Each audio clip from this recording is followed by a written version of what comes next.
Trên tay bộ thẻ EQ giúp cho con hiểu và kiểm soát cảm xúc. Tôi từng đau đầu vì con dễ cáu giận, khó diễn tả cái cảm xúc và hay gào khóc vô lý. Rồi tôi được tặng một cái bộ thẻ cảm xúc tưởng chừng đơn giản nhưng lại cực kỳ hiệu quả. Hôm nay tôi cùng con chọn một thẻ.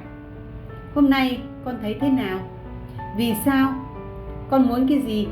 Con bắt đầu hiểu tên gọi cảm xúc, biết cách nói ra thay vì hét lên hay im lặng.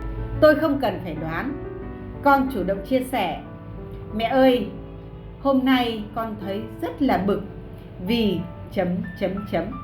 Nếu bạn muốn con làm chủ cảm xúc ngay từ nhỏ, hãy khám phá bộ thẻ EQ này và cùng mình đồng hành nhé.